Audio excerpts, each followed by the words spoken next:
Bismillahirrahmanirrahim. Assalamualaikum warahmatullahi wabarakatuh.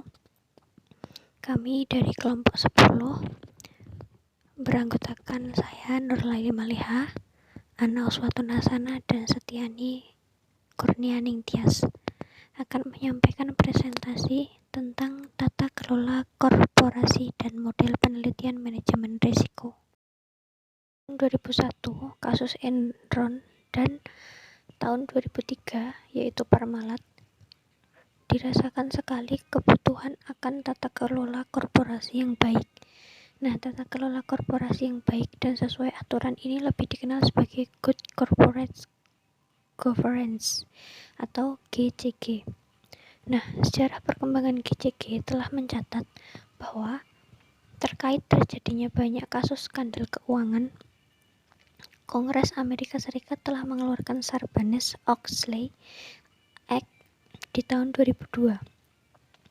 Undang-undang ini mengharuskan perusahaan publik untuk melakukan evaluasi dan mempublikasikan temuan-temuan terkait pengendalian internal mereka setiap tahun. Yang dimaksud dengan GCG adalah suatu tata kelola perusahaan yang menerapkan prinsip-prinsip keterbukaan, akuntabilitas, pertanggungjawaban, profesional, dan kewajaran. Yang selanjutnya adalah prinsip-prinsip corporate governance.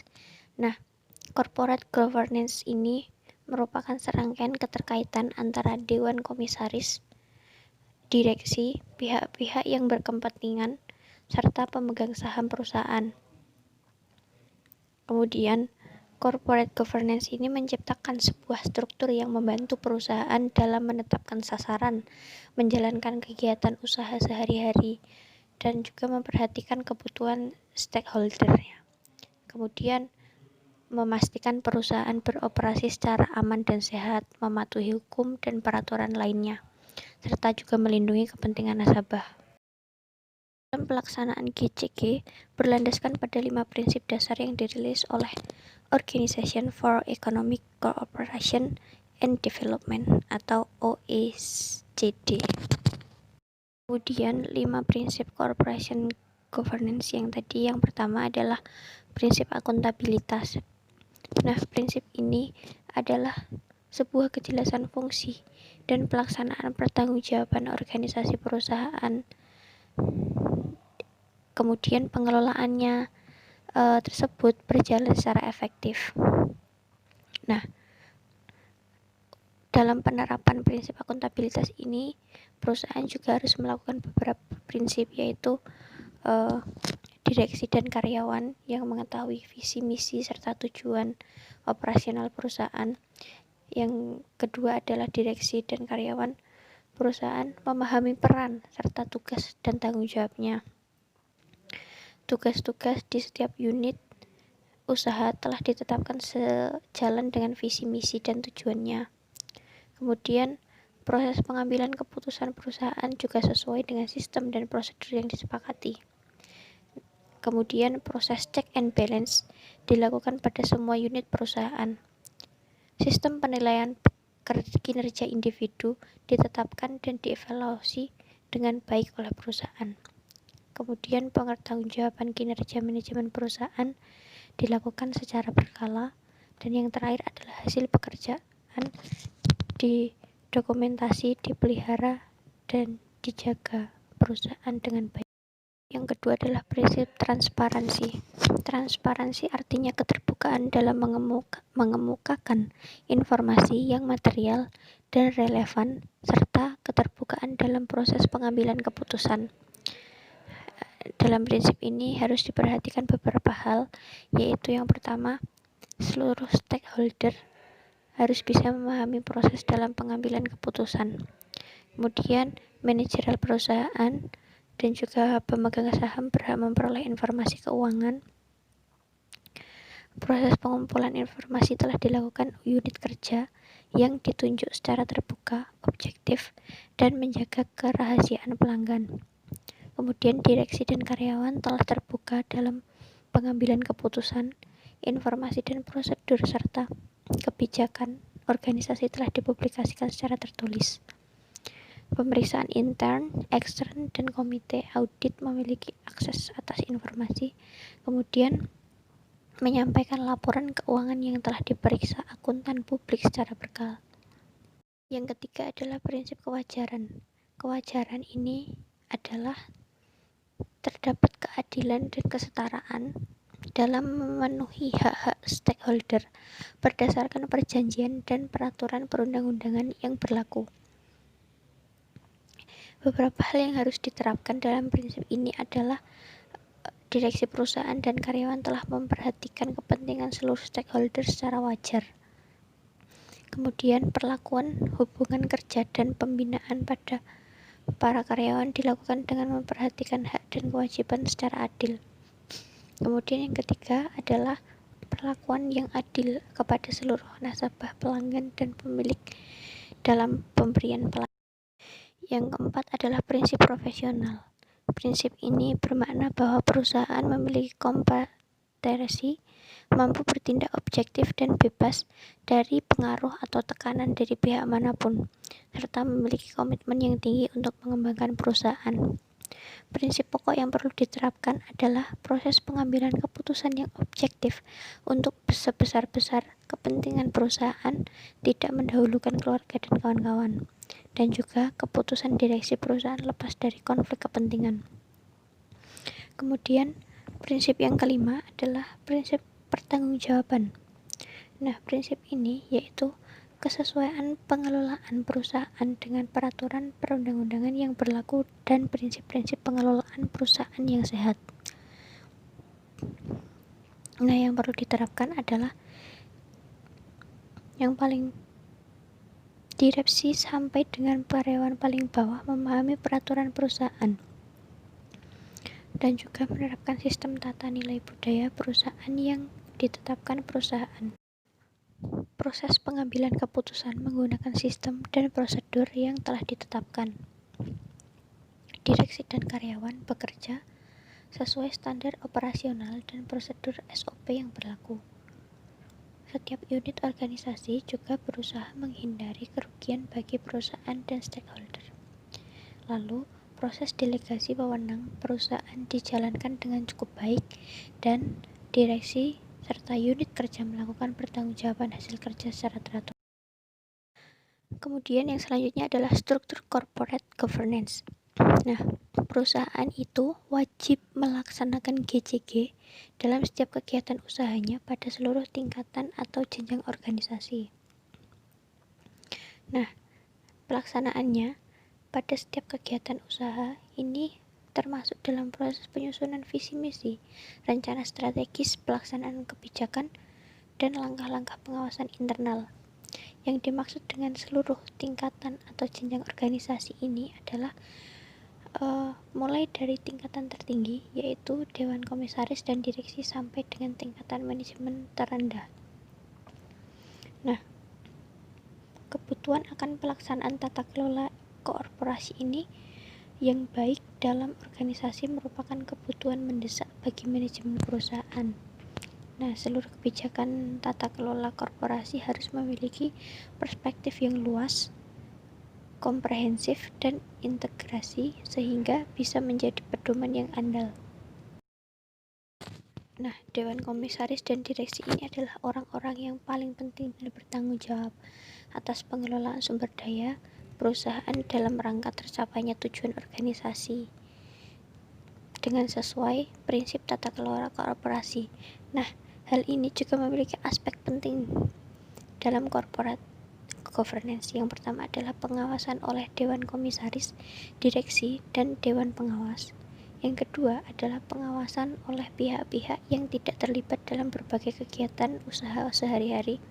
Yang ketiga adalah pengawasan secara langsung pada masing-masing kegiatan usaha. Yang keempat adalah manajemen resiko dan fungsi audit yang independen. Yang kelima adalah personal penting yang layak dan patut menjalankan tugas yang dibebankan. Yang keenam adalah pelaporan secara periodik. Jadi, saya di sini akan menjelaskan tentang praktek terbaik corporate governance. Ada 4. Yang pertama, komunikasi dengan para pemangku kepentingan. Yang kedua, independensi pengurus perusahaan. Yang ketiga, penilaian kinerja Dewan Pengurus. Yang keempat, remunerasi eksekutif dan Dewan Pengurus. Yang pertama, komunikasi dengan para pemangku kepentingan. Nah, jadi komunikasi dengan para pemangku kepentingan merupakan tanggung jawab Dewan Pengurus yang paling penting dan sensitif. Salah satu hal yang perlu diperhatikan yaitu media komunikasi penting untuk mengungkapkan informasi penting adalah laporan tahunan perusahaan. Independensi pengurus perusahaan.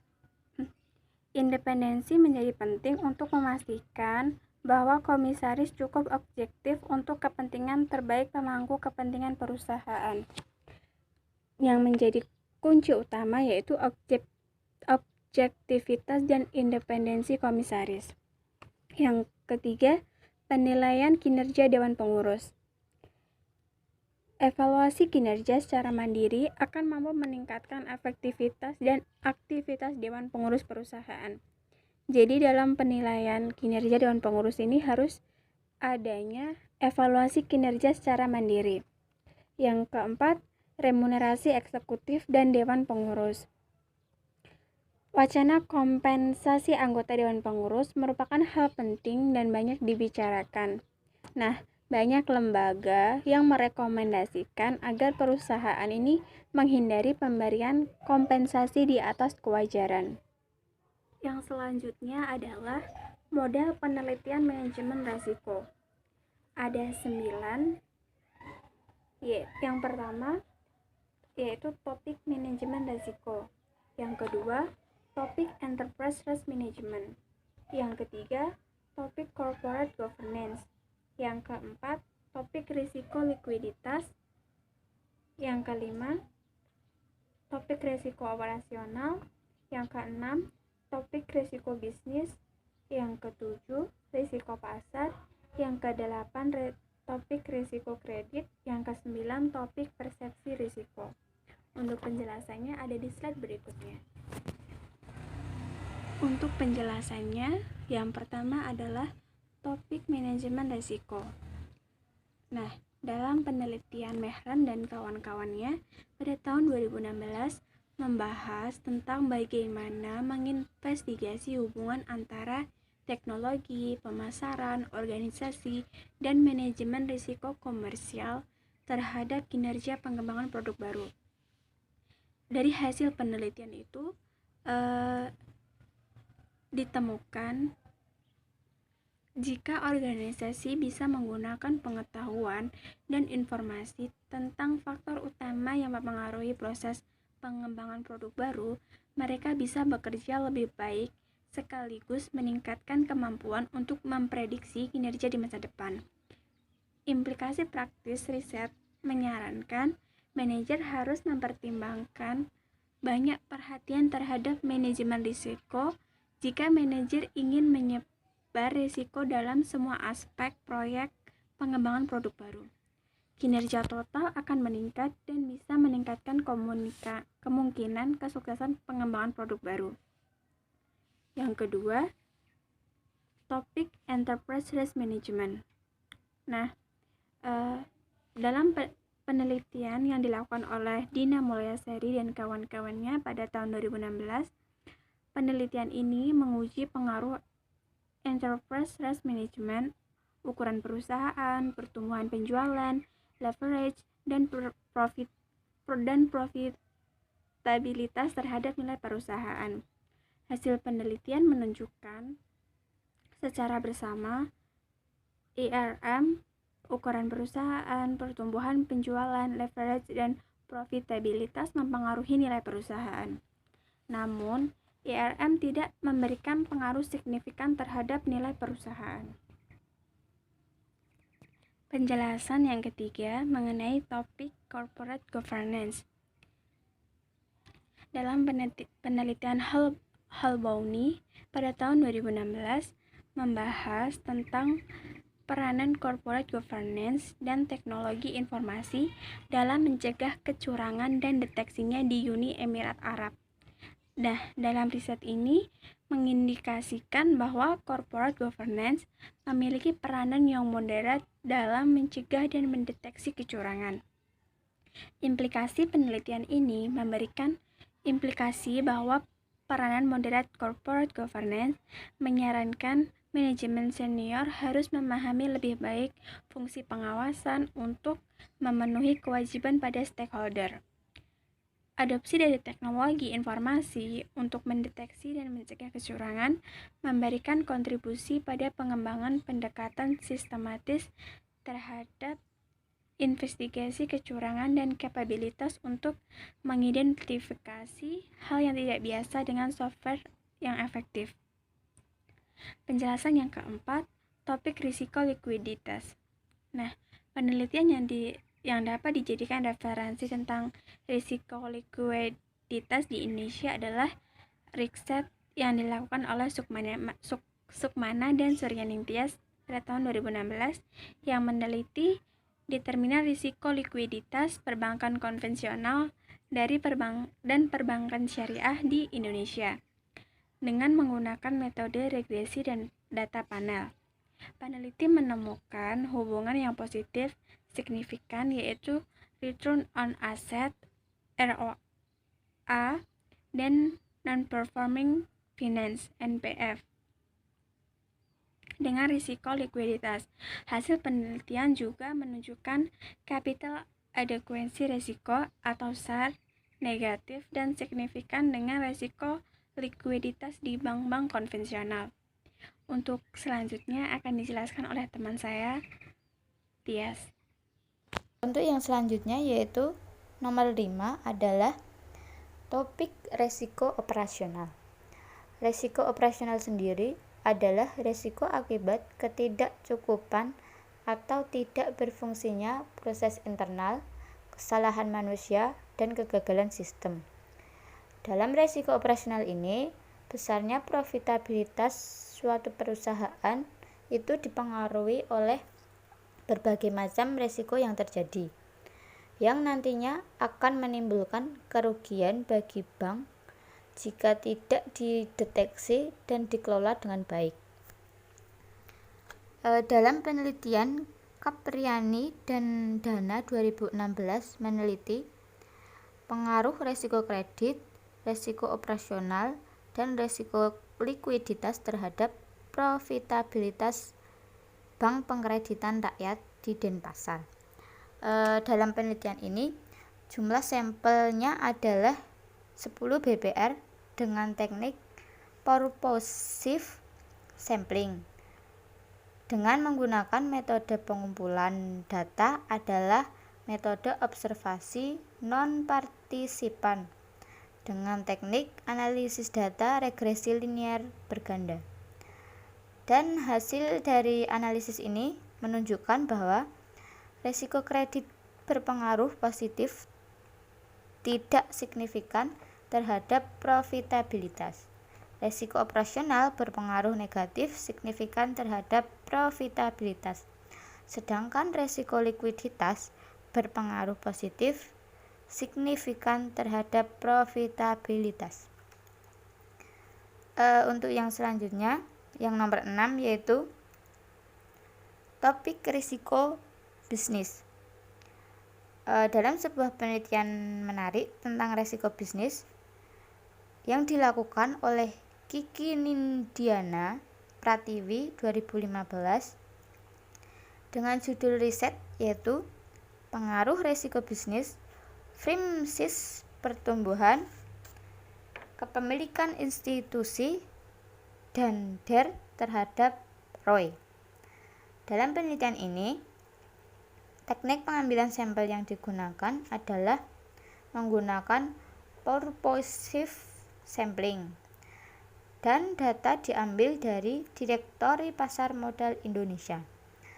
Dalam penelitian ini, analisis regresi berganda dilakukan di samping normality test, multicolientary test, dan heterozygote Test. Hasil dari riset ini menunjukkan risiko bisnis, pertumbuhan, dan debt to equity ratio atau DER memiliki pengaruh pada return on equity atau bisa disebut juga ROI. Pada level signifikansi kecil 5% dan kepemilikan institusi memiliki pengaruh pada DER pada level signifikansi kecil 5%. Untuk yang selanjutnya yaitu nomor 7 adalah resiko pasar. Resiko pasar sendiri adalah resiko pada laporan keuangan dan rekening administratif akibat harga pasar. Penelitian resiko pasar termasuk resiko yang paling sering dilakukan oleh peneliti muda. Riset yang dilakukan terhadap resiko pasar ini dapat diklasifikasikan dalam jenis manajemen keuangan. Di antaranya, riset yang dilakukan oleh Revani Ratnasari pada tahun 2016 yaitu meneliti tentang pengaruh investment opportunity leverage ukuran perusahaan dan rasio pasar terhadap dividend payout ratio pada industri manufaktur yang terdaftar di Bursa Efek Indonesia pada tahun 2011 sampai 2014. Dalam penelitian ini, sampel yang digunakan adalah 34 perusahaan. Dan hasil penelitian ini menunjukkan investment opportunity dan leverage memiliki hubungan negatif signifikan terhadap dividend payout ratio atau DPR. Ukuran perusahaan berpengaruh positif signifikan terhadap DPR. Rasio pasar tidak memiliki pengaruh terhadap DPR. Yang selanjutnya yaitu nomor 8 adalah topik resiko kredit. Risiko kredit sendiri adalah risiko akibat kegagalan pihak lain dalam memenuhi kewajiban kepada lembaga keuangan yang telah memberikan kredit sesuai dengan perjanjian yang telah disepakatinya. Penelitian paling banyak tentang manajemen risiko adalah riset yang menganalisis tentang pengaruh risiko kredit. Di antara penelitian tersebut yaitu yang pertama, penelitian Prasetyo dan Darmayanti pada tahun 2015. Pada penelitian ini, melihat pengaruh risiko kredit, likuiditas, kecukupan modal, dan efisiensi operasional terhadap profitabilitas Bank Pembangunan Daerah. Penelitian ini menggunakan data laporan keuangan tahun 2009 sampai tahun 2013. Pada analisis yang digunakan dalam penelitian ini adalah analisis regresi linier berganda. Sedangkan temuan penelitian ini adalah bahwa risiko kredit berpengaruh negatif signifikan terhadap profitabilitas. Likuiditas berpengaruh positif signifikan terhadap profitabilitas. Kecukupan modal berpengaruh negatif tidak signifikan terhadap profitabilitas, dan efisiensi operasional berpengaruh negatif signifikan terhadap profitabilitas. Yang kedua yaitu penelitian Hartati pada tahun 2014. Penelitian Hartati pada tahun 2014 ini melihat pengaruh kualitas pemberian kredit, kualitas penagihan kredit pada risiko kredit, penagihan kredit kepada keunggulan bersaing, dan pengaruh risiko kredit pada keunggulan bersaing pada ekfinansi. Dalam penelitian ini, responden yang digunakan adalah 120 manajer cabang ekfinansi. Dalam penelitian ini, analisis yang dilakukan secara deskriptif dan analisis inferensial menggunakan struktural equation modeling. Sedangkan temuan penelitian ini menunjukkan pengaruh negatif signifikan kualitas pemberian kredit, kualitas penagihan kredit terhadap risiko kredit. Kualitas pemberian kredit dan kualitas penagihan kredit berpengaruh positif signifikan terhadap keunggulan bersaing. Sedangkan risiko kredit berpengaruh negatif signifikan terhadap keunggulan bersaing. Dan yang terakhir adalah topik persepsi risiko. Persepsi risiko sendiri yaitu ketidakpastian yang dihadapi oleh konsumen ketika mereka tidak dapat memprediksi konsekuensi saat melakukan keputusan pembelian. Penelitian tentang persepsi risiko ini adalah riset yang sering dilakukan atau digunakan oleh peneliti muda. Riset tentang persepsi risiko yang paling sering digunakan atau dilakukan ini dapat diklasifikasikan pada skripsi untuk jurusan manajemen pemasaran. Di antara penelitian itu dilakukan oleh riset Ulumiyah pada tahun 2016 yang meneliti tentang analisis pengaruh word of mouth atau WOM, pengalaman belanja online, persepsi kemudahan, dan persepsi risiko terhadap minat belanja online melalui sikap belanja online. Contohnya seperti studi online store Elzata Hijab. Pada penelitian ini, sampel yang digunakan dalam penelitian ini adalah pria dan wanita yang belanja di Elzata Hijab secara online. Sedangkan pada penelitian ini jumlah responden yang dibutuhkan adalah 135 responden. Studi ini dianalisis dengan menggunakan struktural equation modeling. Dan hasil riset menunjukkan pengalaman word of mouth atau WOM memiliki pengaruh positif pada persepsi kemudahan. WOM atau word of mouth memiliki pengaruh positif pada persepsi risiko. Pengalaman belanja berpengaruh positif pada persepsi risiko. Persepsi kemudahan berpengaruh positif pada sikap belanja online. Persepsi risiko berpengaruh positif pada sikap belanja online. Dan sikap belanja online berpengaruh positif pada minat belanja online. Sekian presentasi dari kelompok kami.